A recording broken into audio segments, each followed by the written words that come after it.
Bien, como les comentaba el día de ayer, lo que íbamos a revisar el día de hoy es el uso de los displays de 7 segmentos. eh, oh, el uso de estos cositas. De estos cositas. eh, pero en una disposición múltiple. Es decir, aquí ven, esto no le hagan mucho caso, todavía no lo hemos revisado, pero es un microcontrolador. Ustedes asuman que es un chip del cual le pueden escribir aquí ceros o unos, que equivalen a 0 voltaje o tierra, o 5 volts. Es exactamente equivalente. Entonces, en estas salidas que llama RD, ustedes escriben 0 o un 1, es decir, tierra o voltaje, para conectar sus displays de 7 segmentos y poder prenderlos. Pero observen que únicamente tienen 7 salidas, ¿no? 1, 2, 3, 4, 5, 6, 7 salidas. Que alimentan a estos 7 LEDs que le corresponderían a un display de 7 segmentos. Pero no solo tienen uno, tienen 4. Es decir, si aquí ustedes quisieran poner un 3 y acá un 1, pues claramente no se puede hacer por el simple hecho de que están compartiendo las mismas líneas para aprender estos LEDs. Esto a lo mejor queda más claro si voy por acá. Porque en los LEDs estamos ahora en una configuración que es cátodo común, digo ánodo común. Eso quiere decir que todos, este nodo que estoy aquí circulando correspondería a este nodo de aquí. Es el mismo en todos los casos. Y entonces la única forma de prender esos LEDs, estos recuerden que son los LEDs, es prender esos LED, pues correspondería en conectar este nodo a tierra o dejarlo abierto, justo como está en esta parte de aquí. Estos diagramas son equivalentes, únicamente los puse para que quedara bien claro que cada uno de los elementos del display de 7 segmentos es un LED de esta forma. Entonces, como les decía, estando en un cátodo común, si ustedes quieren prender el 3, ese sería estos elementos, pues habría que cerrar los siguientes switch. Habría que cerrar el switch A, el B, el G,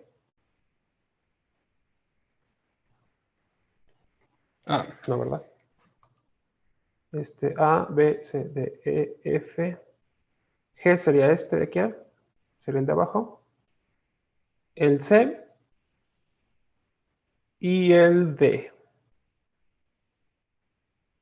lo cual daría la palabra digital, asumiendo que están de derecha, perdón, de izquierda a derecha, pues tendrían un 1, ahorita lo hago más grande, 1, 1, 1, 1, el A, B, C, D, el E vale 0, el F vale 0, y ya. Esa sería la palabra digital. La estoy separando únicamente para que quede más claro. Ahora lo hago más grande.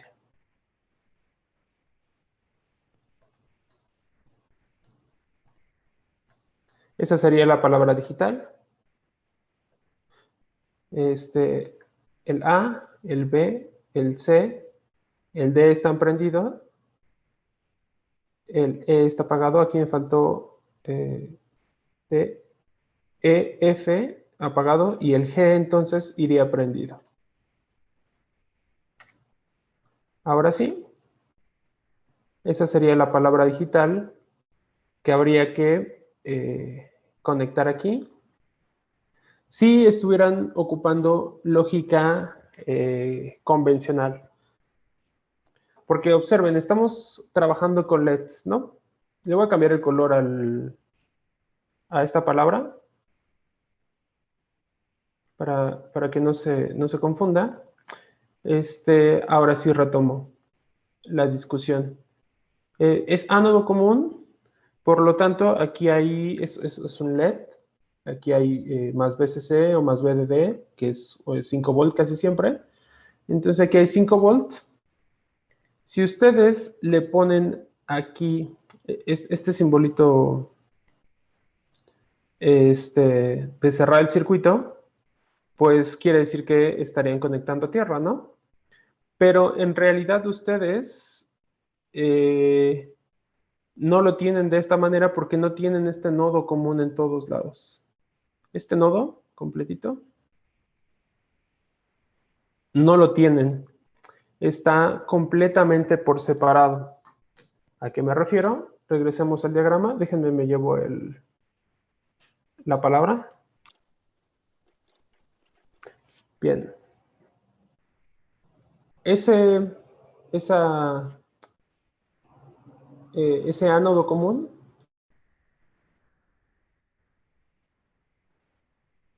es estas conexiones, 1, 2, 3 y 4, corresponden a los LEDs 1, 2, 3 y 4. Y no es otra cosa que la activación del ánodo. De ese gran nodo que vieron abajo, de este gran nodo, hay un activador o hay un ánodo para el primer LED, hay una disposición exactamente igual para el segundo LED, para el tercero y para el cuarto. Esos son estos 4 valores. Entonces, les decía, tienen aquí el ánodo común y el nodo que va a tierra que cierra el switch, este de aquí,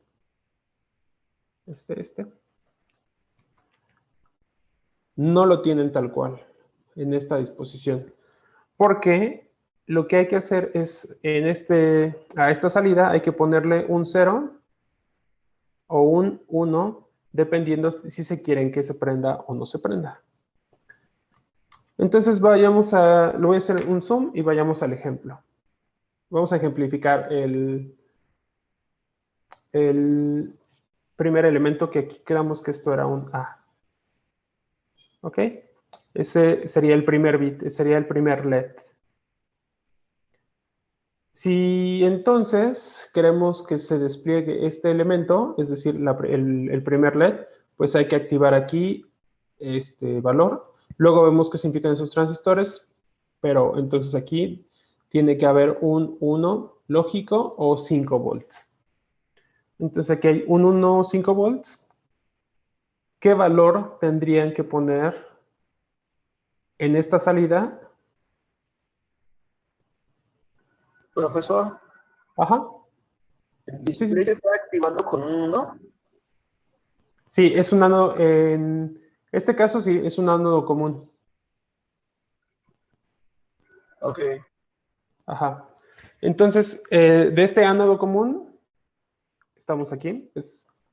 Si queda bien el ejemplo, lo que estoy haciendo es seleccionar de los 4 posibles que hay, configuraciones que hay, estoy eligiendo el primer display de 7 segmentos, poniéndole aquí un 1 lógico o 5 volts. En ese punto estoy poniendo 5 volts, que es equivalente a 1 en binario, 1 lógico. Entonces, aquí sí están separados estos elementos. Quiere decir que esta salida, este elemento del chip, que en este caso es RD6, este elemento, ese punto, ahí es donde está, Ahí está R de 6 y la tierra no existe ahí. Es decir, es una conexión directa a la salida del microchip, bueno, del chip. Entonces, para el siguiente, tampoco está conectado a tierra, está conectado al nodo, eso en B, correspondería a B, seguimos la trayectoria, sería R de 5.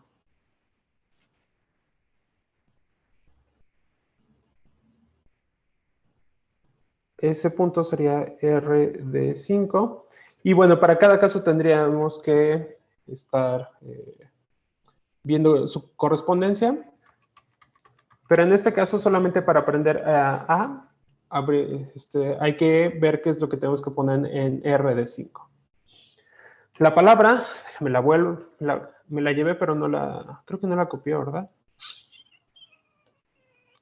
Sí, no la copié, a ver, aquí está. Digo, no la pegué. Voy a volverle a cambiar el color para que se distinga en el negro. Con el verde supongo que será suficiente.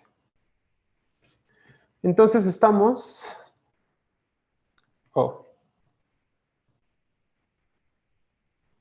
con ese bit que es la palabra, que es el elemento A. Observen que si ponen ese 5 volt ahí, o un 1, lógico, si lo ponen tal cual, aquí hay 5 volt, y por acá hay 5 volt. Es decir, entre estos dos puntos no hay una diferencia de potencial, por lo tanto no hay una diferencia de potencial en el LED, y si no hay diferencia de potencial en el LED de por lo menos 0.7 volts, pues entonces no hay conducción y este LED no prende. Eso quiere decir que cuando utilizan el ánodo común, las palabras tienen que estar en lógica inversa, es decir, los valores no se pueden expresar tal cual están. Para que se prendan, tienen que negarlos, es decir, no es complementados. Tengan muy claro eso, no es complementados. Es únicamente lógica invertida. Y eso es porque estamos ocupando un ánodo común. Si fuera un cátodo común, esto no tendría, esta discusión no se estaría llevando a cabo. Entonces, con la lógica invertida, si aquí en lugar de un 1, pues pondría de un 0. Entonces, 0 con 5 volts con este 0 hay una diferencia potencial. Las resistencias son muy pequeñitas, 220 o 330 ohm. Únicamente es para que no se quemen los LED. Entonces, sí hay una diferencia potencial. Aquí son una caída de 7 ohm, digo de 7 ohm, de 0.7 volts. Entonces, este LED prende.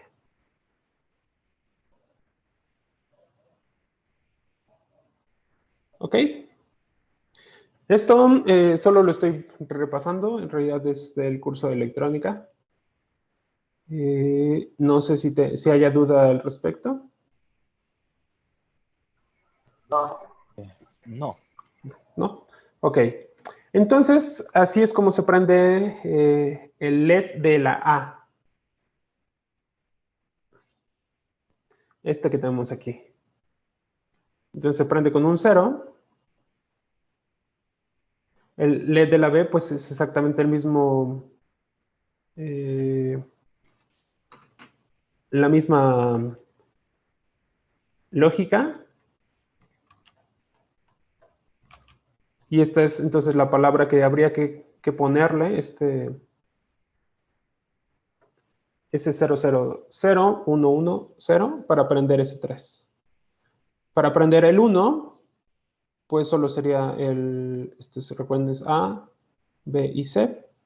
Como estamos con lógica inversa, este tendría que valer 1, 0, 0 y todo el resto tendría que valer 1.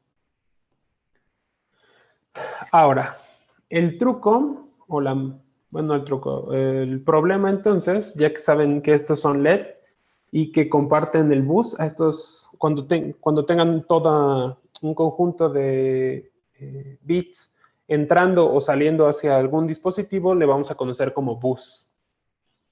Entonces, este es un bus de 7 bits, es el bus que alimenta a este arreglo de 4 displays de 7 segmentos. Tienen un bus de 7 bits que tiene que ser repartido entre los 4 elementos, entre los 4 displays. ¿A qué me refiero con esto? Con que si ustedes tuvieran un único display, pues con estos 7 elementos sería suficiente. Ese bus de 7 bits. Para 2 displays, en un caso muy, muy ideal, pues tendrían el doble de bits de entrada en el bus, entonces tendrían 14. Para el siguiente tendrían 21 y 28. Es decir, que si lo hicieran de una forma completamente, masivamente paralela, pues necesitarían 28 pines, pero eso es un desperdicio de elementos. ¿Estarán de acuerdo? Entonces, lo que hay que hacer es un truco visual. Es lo mismo que pasa con estas imagencitas que, si ustedes dibujan en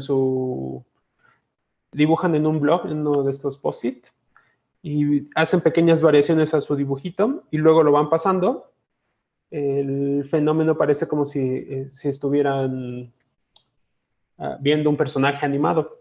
Es lo mismo que pasa en la televisión, en el cine. Son una serie de imágenes, pero pasan tan rápido que aparentemente hay un movimiento. Ese truco es el que se ocupa aquí. Lo que hay que hacer es prender uno de los LEDs, perdón, uno de los displays aquí con este 3, dejarlo un periodo de tiempo, luego apagarlo y prender el otro. Dejarlo un periodo de tiempo, apagarlo y prender el otro. Y así sucesivamente. Apagan este y vuelven a prender el primero. Y eso lo hacen tan rápido que no se percibe, o más bien se percibe que todos están prendidos al mismo tiempo. Eso es lo que vamos a solucionar justo en este momento. ¿Y cómo se hace? Bueno, tienen un ánodo común, este que les mencionaba hace rato. Tiene que valer 5 para que exista una diferencia de potencial y se pueda prender el LED. En el caso, voy a borrar, creo que no lo configuré, denme un segundo para configurarlo. En el caso que aquí le ponen 0 volt o 0 lógico, pues no importa en realidad si aquí hay un 1 o un 0, el voltaje, si hay un 0, pues no hay diferencia de potencial porque es un 0 y un 0. Si hubiera un 1 o un 5, bueno, le voy a poner 5 volts para que les quede bien claro que cuando me refiero a un 1 lógico, me estoy refiriendo a un voltaje, esto es electrónica, no nada más es conceptual. Estos son 5 volts positivos, pero aquí la diferencia de potencial está a la inversa, es decir, este LED está polarizado más menos, por lo tanto no hay conducción y entonces este LED no prende bajo esta circunstancia. Es decir, cuando el ánodo común tiene 0 volt, ese display, no importa la combinación que tengan aquí, no importa, va a estar apagado. Con eso en mente, si ustedes ponen en esta matriz, le ponen un 5 volt o 1 lógico, le ponen 0, 0 y 0. El único display que va a estar prendido va a ser el primero. Si le pusieran 0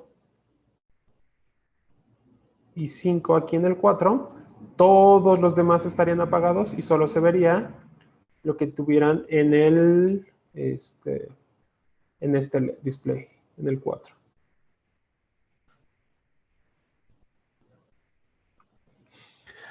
Entonces, lo que hay que estar haciendo para solucionar, para estar desplegando cada uno de estos elementos, pues es, en esta configuración de anodo común, tenemos que tener un 1, 0, 0, 0, para activar el primero, un 0, 1, 1,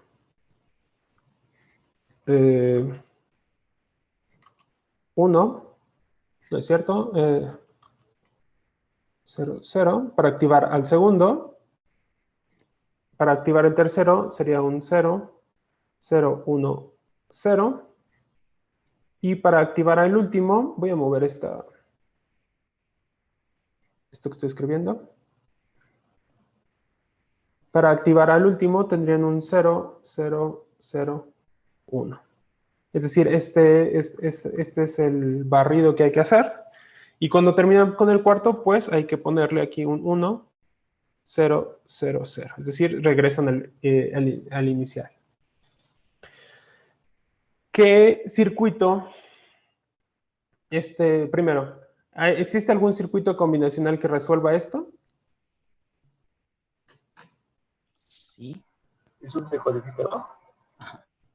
No, es combinacional. Le pregunto si es combinacional. Esa es la primera pregunta, ¿es combinacional o no es combinacional?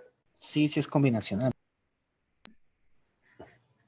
En un instante de tiempo tiene que valer ese y luego el siguiente tiene que cambiar al segundo, siguiente instante de tiempo a este, siguiente a este y finalmente regresa aquí.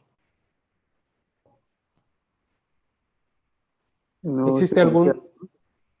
Tiene que ser exactamente un circuito secuencial. secuencial.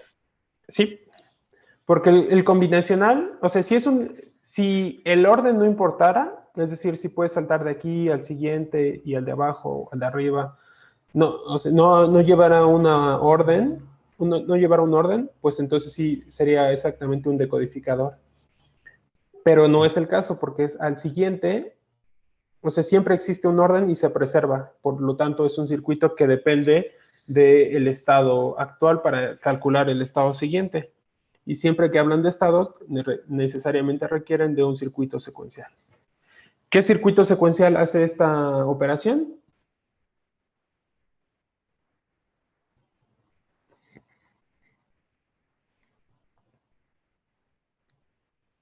¿Nadie? ¿Un contador? ¿No? El contador lo que hace es incrementa en uno la cuenta, ¿no? Bueno, el contador en realidad puede incrementar en lo que sea, pero nosotros resolvimos el caso particular en el que cuenta de uno en uno.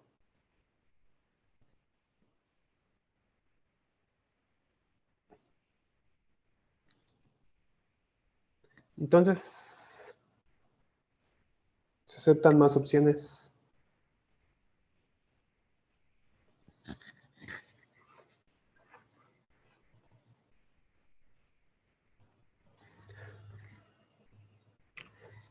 Pónganse a estudiar.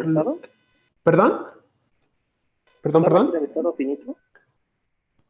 Sí, o sea, cualquier circuito secuencial, todos, se pueden modelar con una máquina de estado finito. Entonces, tu respuesta es parcialmente bien. Lo que quiero es que me digan cuál es el nombre de esa máquina de estado finito. Porque ya que es un circuito que aparece tantas veces en la práctica, que es un circuito que tiene nombre y apellido. ¿Un tipo MUS? No, ese es el tipo de máquina de estado finito. No, el circuito que modela esa máquina de estado finito.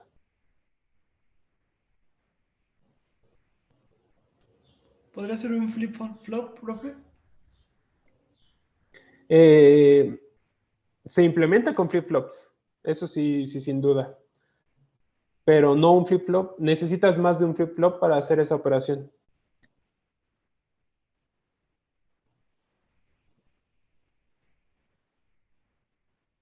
¿Se rinden? Este es el circuito que lo modela. Es un registro de corrimiento con carga. A eso me refiero con que es un circuito secuencial, es una máquina de estado finito. Que sea Moore o Mealy, eso es una propiedad de la máquina de estados finitos, no del circuito que representa. Es decir, cualquier máquina de estado finito, no importa si es un registro de corrimiento, si es un timer, si es un semáforo, no importa.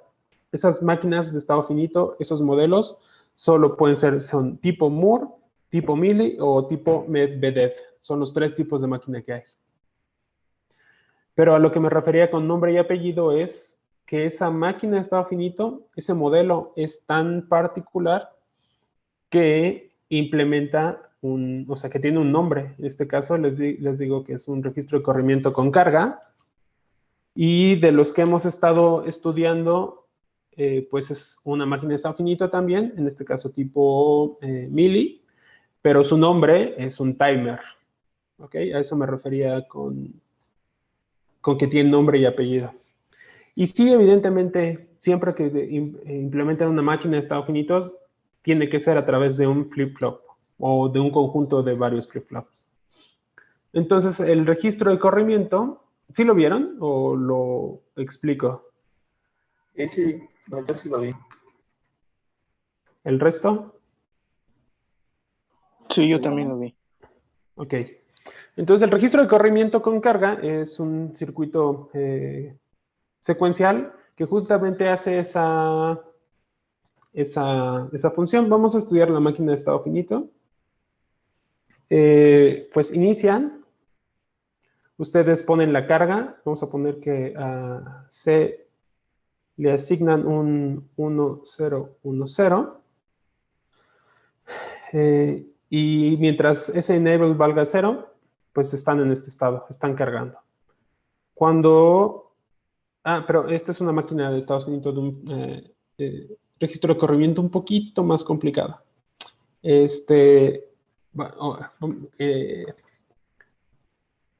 Vamos a olvidar por un momento esta máquina de estado finito. Déjame lo pongo aquí. Aquí solo voy a explicar el funcionamiento. Y bueno, existen diferentes tipos de registros de corrimiento. Hay unos, bueno, y el corrimiento puede ser a la derecha o a la izquierda, y puede ser completando con unos o con ceros, o completando con el bit que se extrajo. Entonces, les sugiero que le echen un ojo al Walkerly para que vean todas esas opciones. Pero la que me interesa más bien la que me interesa a mí es la que toma el bit más significativo y lo pone al inicio. Es decir, que el siguiente elemento cuando hace ese registro de corrimiento, pues sería un 0, 1, 0, que es este corrimiento, pero el bit que sacó, o bueno, que recorrió, lo vuelve a poner acá.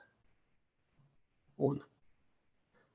Entonces, para el siguiente corrimiento, pues toma el bit más significativo, lo voltea, y entonces quedaría como bueno, voy a respetar los colores, quedaría como el 1, 0, 1, recorrido, y vuelve a poner el 0. ¿Por qué me interesa este tipo de registros de corrimiento? Porque es como podrán haber adivinado. Bueno, lo escribo otra vez. Si a la carga ustedes le ponen 1, 0, 0, 0, cuando lo recorren, pues toman ese bit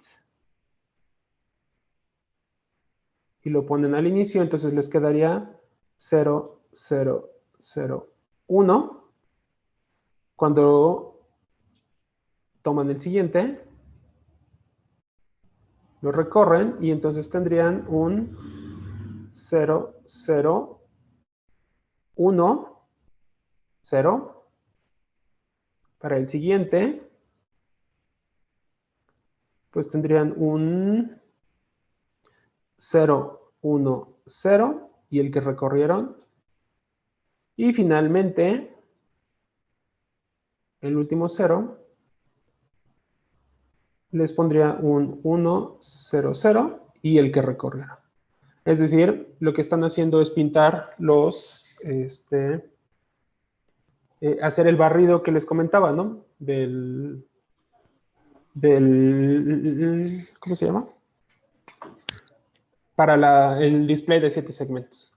Aquí en realidad el orden no importa si lo hacen de derecha a izquierda, izquierda a derecha, en realidad es un no problema porque la ilusión óptica funciona igual para los dos lados, o sea, la ilusión de que estén prendidos todos los displays al mismo tiempo.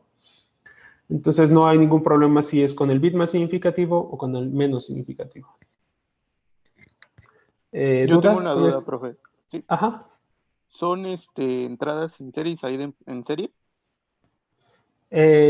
No, tiene que ser la entrada, de hecho, en este caso solamente va a ser un habilitador y el reloj.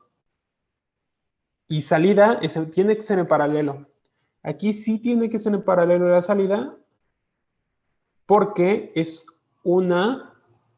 necesitan una salida para cada una de las habilitaciones, para cada uno de los ánodos de estos elementos. Aquí sí necesitan que sea salida en paralelo. ¿Ok? Sí. Perfecto. Entonces, por esta discusión es por lo que tenemos aquí el registro de corrimiento. Y si no hay dudas con esta explicación, pues vamos a ver, vamos a estudiar el registro de corrimiento en esta máquina de estado finito con las siguientes especificaciones. Lo primero que hay que resaltar es que estas dos máquinas de estado finito están funcionando al mismo tiempo. Es decir, si estuvieran en VHDL, pues son dos elementos, dos circuitos o dos port map que tienen funcionando al mismo tiempo. O si lo vieran físicamente, pues son distintos integrados que están interconectados entre ellos. El timer no lo voy a explicar porque es exactamente lo mismo que hemos estado haciendo. El timer con carga para contar tiempo, asumiendo un reloj de 1 kilohertz. Es decir, lo mismo que estuvimos trabajando el día de ayer. Aquí ya saben cómo contar tiempo. Entonces, esta máquina cuenta tiempo. Cuando el bit más significativo vale 1, no ha terminado la cuenta. Y cuando vale 0, quiere decir que ya terminó la cuenta. Ahora vamos al registro de corrimiento. Les decía entonces que hay un estado de carga. Justo en este estado es donde se hace la carga de 0, 0, 0, 1. En realidad pueden ponerle cualquier combinación de ceros y 1. Bueno, con que 1 sea distinto que de 0 de los 4 bits, es suficiente. Pueden cargarle cualquiera de las 4 posibles opciones. Aquí pueden ponerle esa, solo para ser consistentes con que es el número 1. Pero en realidad, les digo, puede ser cualquiera. Cualquiera que sea one hot. Ya sé que es un montón de información la que estamos viendo, pero aprovecho que van saliendo los términos para que los tengan ahí bien estudiados. Si ustedes tienen un vector de bits y solamente uno es distinto de 0, a eso se le conoce como one hot. Entonces, es común ver en las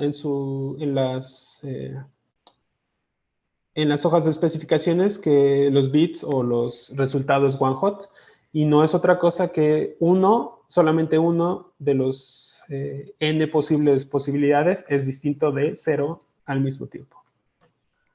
¿En cualquier posición? En cualquier posición, ajá. Entonces aquí, para cargar este registro, tiene que ser tiene que ser one hot, con eso es suficiente. Y son 4 bits porque solo necesito 4 elementos para hacer el barrido para cada uno de los 4 displays. Profe, ¿Sí? y dijo que One Hot tenía que ser fuerza esa combinación para esta máquina, ¿o qué fue lo que dijo? Sí, para el registro de corrimiento, en general, tú le puedes cargar el valor que se te ocurra. Puedes ponerle un 1, 1, 0, 0, y así va a funcionar. Y en particular, esta máquina de estado finito que estoy definiendo, hace que el bit más significativo pase para acá y esta palabra se vuelva 1, 0, 0, 1. ¿Ok? Sí. El problema de hacer esto, pues es que tendrías el display número 1 y el display número 4 prendidos al mismo tiempo, y eso, pues no, o sea, no va a funcionar. Ok, vas a ver lo mismo en el primero y el último display. Entonces, por eso no tiene sentido que le cargues cualquier palabra. Entonces, en el sentido general, el registro de corrimiento, tú puedes cargarle cualquier palabra. Para que funcione como selector de los display, tienes que asegurarte que la palabra que le cargues, la palabra inicial sea one hot. ¿Ok? Sí. Bien. Entonces, ya que... ¿Sí? Solo iba a contar que si entonces su funcionamiento era como el del contador de anillo. Más o menos.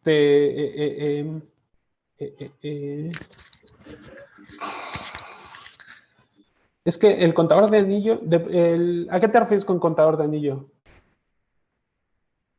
Sí, ¿Con el que cae? sí, que se modela con flip-flops y que igual va como recorriendo el uno, como dando una vuelta. Del primer lugar se pasa al último y así sucesivamente. Yo creo que solo es en terminología, pero son lo mismo. Es que contador de anillo no me suena. Porque en realidad cualquier contador, este timer, pues igual Sí. es un contador, ¿no? Ok. Es exactamente lo mismo. Y como va de 7, 2 bits, por ejemplo, 0, 1, 1, el siguiente valor de la cuenta, si fuera de 2 bits, sería 0, 0. Y luego 0, 1, 1, 0, 1, 1, y luego 0, 0. Es decir, siempre regresa al mismo elemento de la cuenta. Y por eso a este yo le llamaría contador de anillo. O sea, cualquier contador en realidad es un contador de anillo. Por eso decía más bien que tal vez es la terminología. La verdad desconozco si a estos registros de corrimiento que van agregando elementos, bueno, el mismo elemento lo vuelven a concatenar, lo llamen de anillo. Eso sí lo desconozco. Sí, en flip-flops un contador de anillos sí es lo mismo. ¿Perdón? Que con flip-flops un contador de anillos sí es eso, que cambias el mismo elemento. Ok, ¿cuál de los dos? ¿El que expliqué ahorita o el de acá? El de la derecha. Este. Ajá. Ok. Bueno, si el contador de anillo, yo lo llamo, en este caso, el registro de corrimiento, concatenando el bit más significativo o el bit que se extrajo. ¿Ok? Ok, gracias. Sí. ¿En qué más estamos? Bueno, está este registro de corrimiento. Le cargan ese valor, y una vez que el enable vale 0, vale 1, pasan a este estado que es el wait. Y vean lo interesante, lo que dice este elemento es que mientras el bit más significa, aquí voy a cambiar las palabras para que no haya confusión. Vamos a ponerle SR de Shift Register. A SR le cambian ese valor, que es el que van a estar recorriendo. Ahora sí pasan al estado wait. Y en wait lo que van a hacer es estar esperando que el bit más significativo de C Pero C, ¿en dónde está? C está en esta otra máquina de estado finito. Esa va a estar acá. Allí es como están ligando estos dos sistemas. Es decir, si este es un timer, que lo ven como esa caja negra, bueno, tiene la carga y tiene esta salida que llamamos F ayer, ¿no? Eso se tiene que conectar con este registro de corrimiento. El reloj tiene que ser el mismo en ambos casos. Es muy raro que los relojes sean distintos en los sistemas digitales. Entonces el reloj es exactamente el mismo en los dos casos. El habilitador, eso sí puede variar. Pero aquí el SRL, pues tiene su carga, que es este valor de acá. Y lo que les decía, ¿cómo le llamaremos? ¿Habilitador? Sí le llamaremos habilitador, dejen pienso. No, vamos a llamarle,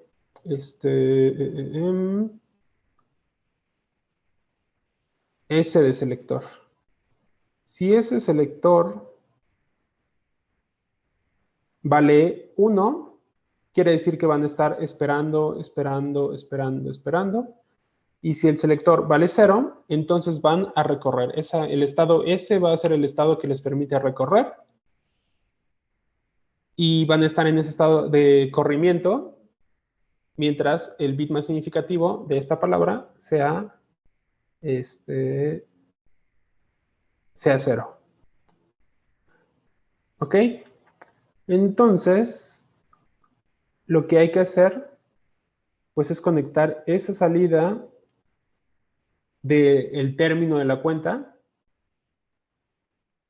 y se conecta con el selector. Eso es lo que estamos haciendo con esta liga de las máquinas de estado finito. Entonces, lo que quiere decir es que una vez que termine la cuenta, lo que valía 1 va a cambiar a 0, lo que valía 1 cambia a 0, y entonces de estar esperando determinado tiempo, hace el corrimiento, y como este cambio, es decir, es un cambio casi instantáneo, es decir, regresan a este estado, le cargan el valor de la cuenta para volver a contar al mismo tiempo, y regresan, eso es casi, es decir, el enable ya casi lo dejan en 1 después de haber hecho la carga.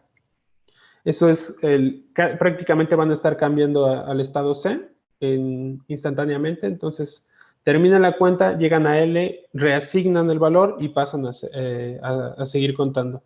Es decir, esto se vuelve un temporizador fijo, lo cual se ve reflejado en que estos bits, el 1 y el 0, estén cambiando en el tiempo que ustedes quieren que quieren que dure, prendido cada uno de los LEDs, y esto se va recorriendo y recorriendo y recorriendo. ¿No me expliqué en esa parte? No. ¿En qué parte? ¿Lo podía repetir desde el momento en que estabas viendo el timer y decías Ok. que en el wait se tenía que esperar y no sé? Ok, voy a explicarlo sin que si esto fueran sistemas independientes, es decir, sin este acoplamiento, y ya luego metemos el acoplamiento. Entonces, si esto no está acoplado, lo único que hay que esperar es que este sea 0, perdón, 1. Estos serían solo variables que voy a llamar en este caso S de selección. S de selección. Entonces, en el primer estado llego y asigno a SR el valor que hay que estar recorriendo. Si S vale 1, quiere decir que voy a estar atrapado en este estado hasta que cambie a 0. ¿Ok? Si ese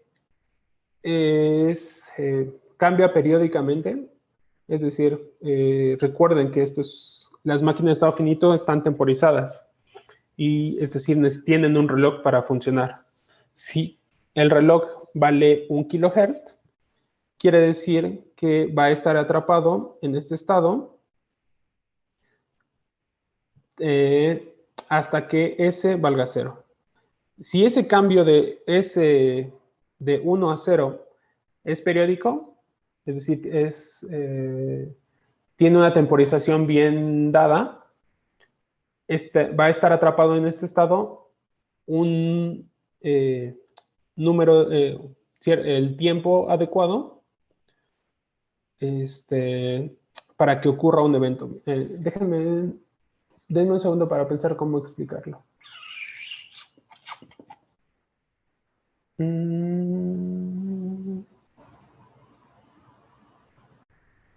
A ver.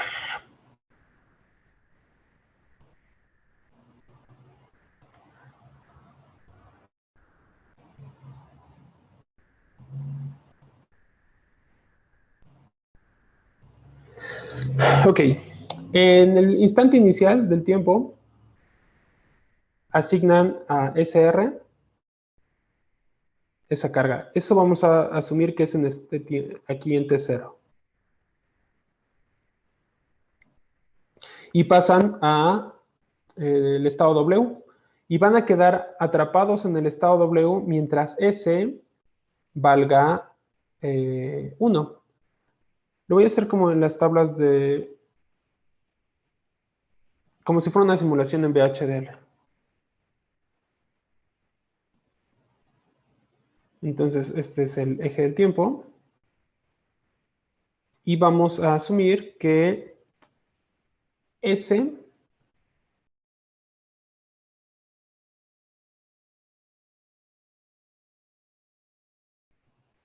esta línea que tenemos acá es S, lo que vale S en el tiempo.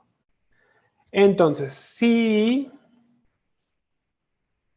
T es igual a 0, en este instante de tiempo, aquí hay que recorrerlo para que sea consistente. Ahí. T vale 0. No importa. En T0, pues S vale 0 y en realidad no importa cuánto valga S. No, sí está bien acá. Eso era con el habilitador. Entonces ya se asignó a SR el 001 en el T igual a 0. Y luego preguntan si S vale 1. S vale 1 para todo este intervalo de tiempo. Y en ese estado en realidad no se va a hacer nada, por eso es un wait. Es un estado en el que nada pasa. Por lo tanto, para todo este intervalo de tiempo, SR va a valer un lindo y hermoso 0001, que es justo el valor que le cargaron. Luego, en este instante de tiempo, justo ahí, S ya no vale 0, digo, no vale 1, vale 0. Entonces pasan al siguiente estado, S, y justo aquí es donde sí hay un corrimiento. Es decir, para ese instante de tiempo, o bueno, en ese instante de tiempo, S ya no vale el 0001, ahora vale les decía, el 0, 010. Se recorrió el bit más significativo. Sí, se recorrió. Eso ocurre en este estado, ¿ok? Y luego, como todo esto, recuerden que por aquí hay un reloj, es decir, aquí hay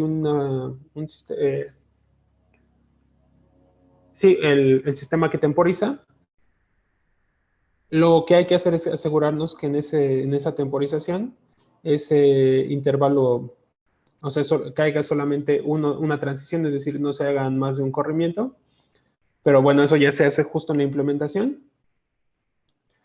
Si, o sea, asumiendo que estamos sincronizando todo bien, únicamente va a haber un corrimiento aquí en este instante de tiempo, porque va a haber un cambio del selector que ya no va a valer 0, sino va a valer 1, y entonces regreso al wait. ¿Y qué es lo que ocurre en el wait? Pues que este valor no se va a modificar, porque va a estar esperando, esperando, esperando, esperando, hasta que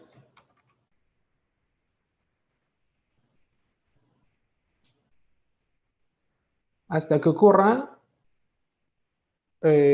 otro de estos valles, en los cuales pasa del estado de espera, que es un estado que no hace ningún cambio, al estado recorre. Y entonces ya tienen el 0, 1, 0, 0. ¿Ok? Entonces, si ese selector es periódico, es decir, que hace que el tiempo que dura en 1 y el tiempo que dura en 0 es el mismo, lo que quiere decir es que, pues efectivamente, ese corrimiento, el 0, 1, perdón, estos corrimientos están siendo periódicos, es decir, dura el mismo tiempo, traducido al problema que estamos resolviendo, es que dura el mismo tiempo prendido cada uno de los LEDs. ¿Hasta ahí alguna duda? No, No, creo ¿Ya que quedó sí. más claro? sí. Ok. Si eso quedó claro, entonces, pues, ¿cómo generamos el selector? Pues una forma es que ustedes estén oprimiendo, pues tengan su cronómetro y vean cuánto tiempo ya estuvo prendiendo uno y con un switch lo estuvieran apretando. Pero pues así no funciona, porque eso es muy rápido y además es poco práctico. Entonces la forma de usar ese selector, pues es a través del temporizador. El temporizador ya sabemos que si vale 1, la cuenta no ha acabado, y si vale 0, ya acabó la cuenta.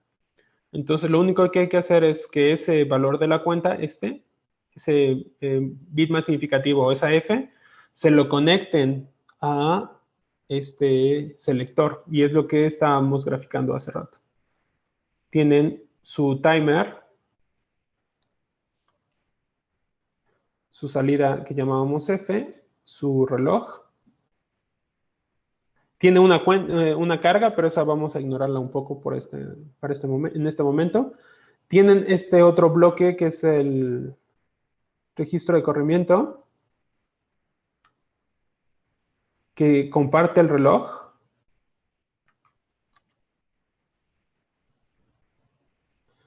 Pero además tiene un selector, que es lo que les comentaba hace rato. Y ese selector no es otra cosa que saber si ya o no terminó la cuenta. Entonces, si vale 1, así con esta conexión, si vale 1 quiere decir que no han terminado la cuenta, entonces quedan atrapados en el estado wait. Si vale 0, quiere decir que ya terminaron la cuenta. Por lo tanto, eso se traduce a que ya hay una migración al estado recorre. Y entonces, si valía este valor, el 0001, ahora vale el 1, 1, perdón, 1, 0, perdón, 00, 1, 0, ajá. Pero para ese instante de tiempo, para ese mismo, para esa transición aquí de hecho lo único que van a hacer es dejar el habilitador en 1 y reactivar el valor de la cuenta, es decir, dejarlo predefinido, dejarle predefinido el valor de tiempo que quieran estar contando. Entonces, eso va a hacer que pasen automáticamente, o más bien que queden atrapados en este estado otra vez. Y así sucesivamente. Termina la cuenta, recorren y esperan. Terminan la cuenta, perdón. Termina la cuenta, es este de aquí, y luego recorrerían en la otra máquina de estado finito, resetean aquí. Aquí posiblemente tendríamos que agregar ya en la implementación un estado adicional que me permita sincronizar estas dos máquinas de estado finito. Eso es por si hay algún retraso en la asignación, o bueno, cargar el nuevo valor de la, bueno, recargar el valor de la cuenta. Pero bueno, eso es más bien para la implementación. En funcionamiento, así como lo planteé, sería más que suficiente para el acoplamiento de estas dos máquinas de estado finito. ¿Preguntas al respecto?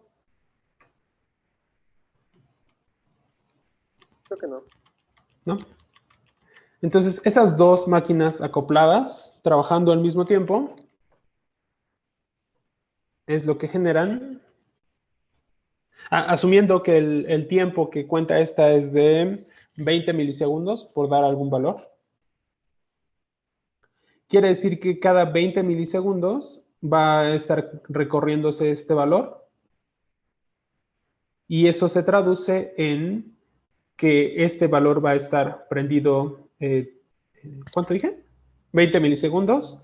Y luego cambian todos los valores de las variables, bueno, de estas ceros y unos, y ya pueden prender el siguiente durante 20 milisegundos. Cambian todos estos, todas estas salidas y dejan prendido el siguiente LED por 20 milisegundos y así lo hacen para los cuatro. ¿Preguntas?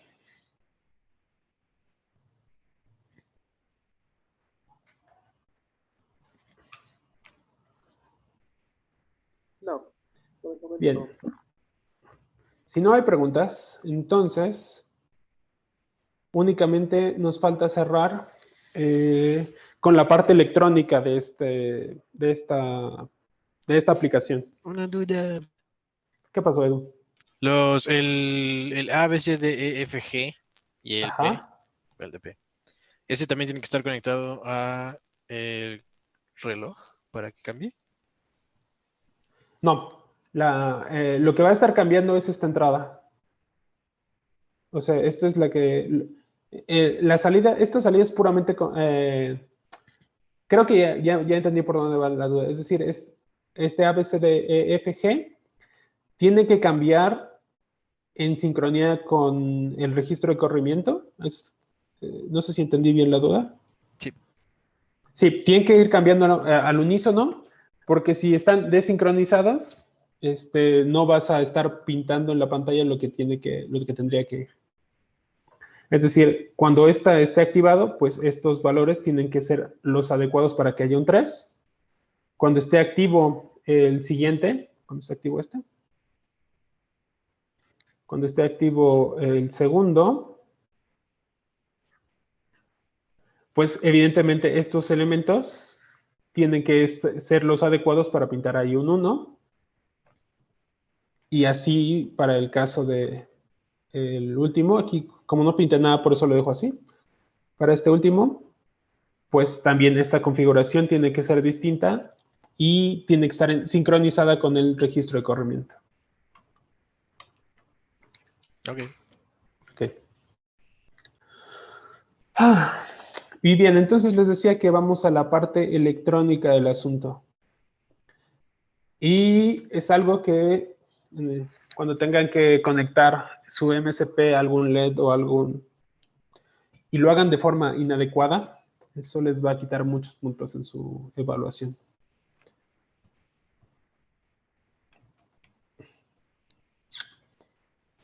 Observen que...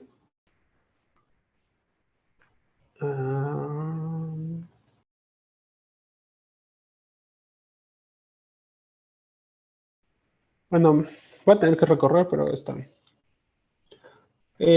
Observen que esto les decía entonces que son LEDs, ¿no? Entonces los voy a pintar. Bueno, voy a pintar un LED. Con naranja no, con rosa.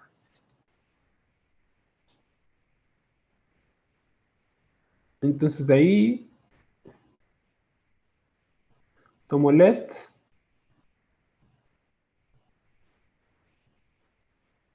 Y yo sé, bueno,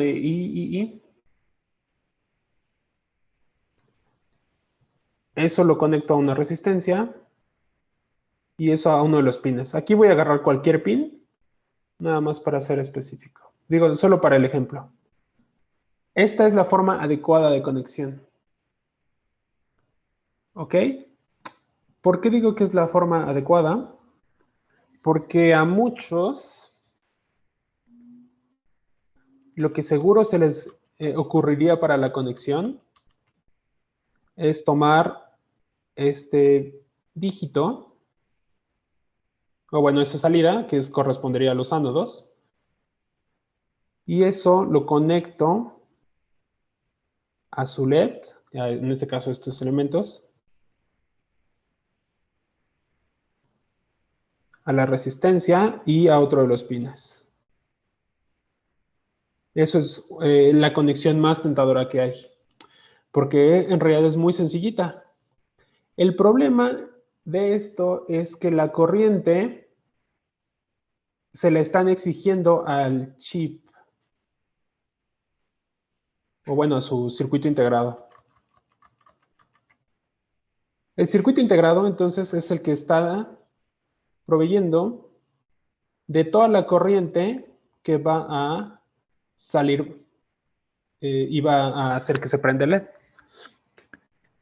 En este caso, como son displays de 7 segmentos, pues tendrían que de este pin estarían alimentando a 7 u 8 LEDs, porque tienen la configuración que tienen acá abajo. Están en realidad alimentando 7 LEDs. Y por lo tanto aquí puede haber un incremento en la corriente y eso es lo que hace que su sistema se caliente y se descomponga. Entonces, por favor, nada de este tipo de conexiones directas. Lo que vamos a hacer es justo este tipo de conexión que estoy poniendo aquí, que se llama pull-up.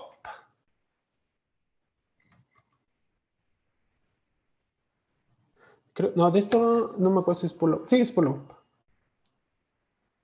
Que está pull-up, que es conectar a más VCC, o pull-down, que es conectar a tierra. Son las dos posibilidades. ¿Qué ventaja tiene esto? Vean que aquí tienen la fuente, que esto es VDD. Y evidentemente VDD, pues viene de una fuente de alimentación externa, ¿no? Por acá tienen su fuentecita. Y esa fuente es la que van a cablear aquí. Por lo tanto, la corriente que pasa por este nodo, por este nodo. Ah, bueno, aquí ven, aquí está el más 5 volts. Es decir, tienen la fuente aquí conectada. O sea, esta fuente es la misma de acá. Es decir, que al hacerlo de esta forma, la corriente sale de la fuente. La corriente que va a alimentar a los LED sale de la fuente y no de su dispositivo. Por lo tanto, a quien se le está exigiendo la corriente es a la fuente de alimentación y justo, pues para eso es, ¿no? Para proveer de corriente al circuito. Y no al chip, no al circuito integrado. Entonces, por eso es esta conexión. Para exigir la corriente a la fuente. Y no solo eso. Vean que es todo el nodo, ¿no? El 5 volts. Ese 5 volts llega a estos transistores que son tipo PNP. Y entonces este es este nodo, el DIG1, es este DIG1. Entonces, si en el DIG1 hay un 1, que corresponde a 5 volts, lo voy a poner así, como 5 volts. Aquí, ¿cuánto tendrían?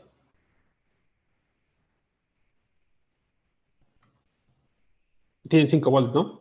Entonces, tienen 5 y 5. Este circuito, bueno, esta parte del nodo, del transistor no conduce. Por lo tanto, aquí tienen un gran y enorme 0. no hay conducción. En cambio,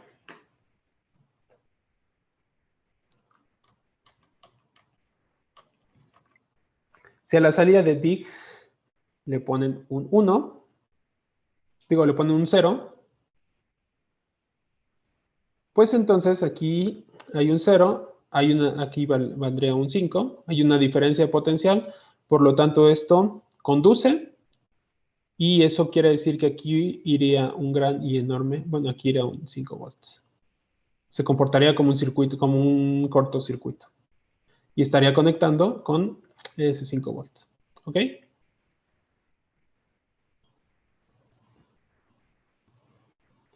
Por lo tanto, este DIG, en este circuito, en esta configuración, también funciona con lógica negativa.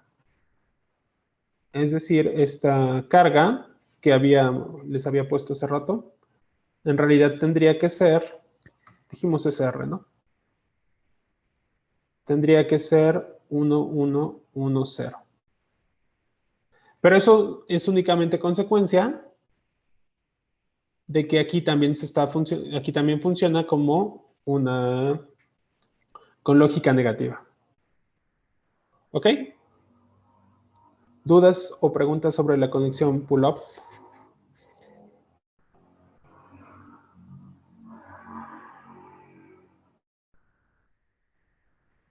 En No, la práctica, ¿eh?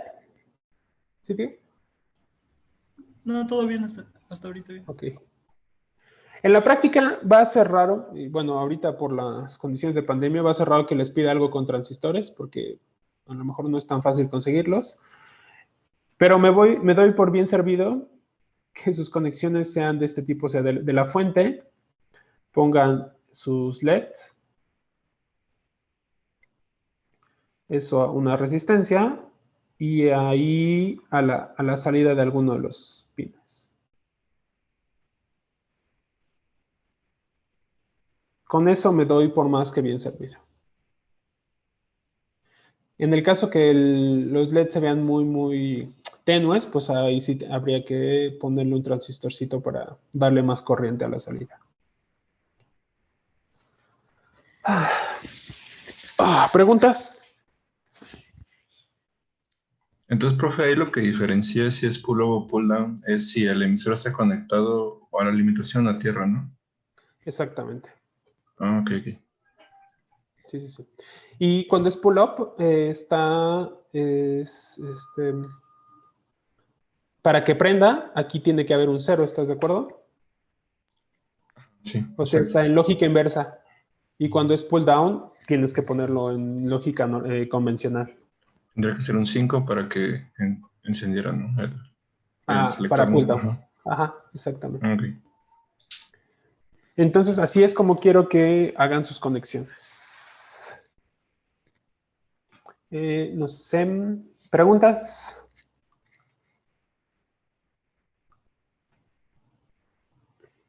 Me fui muy rápido, como siempre.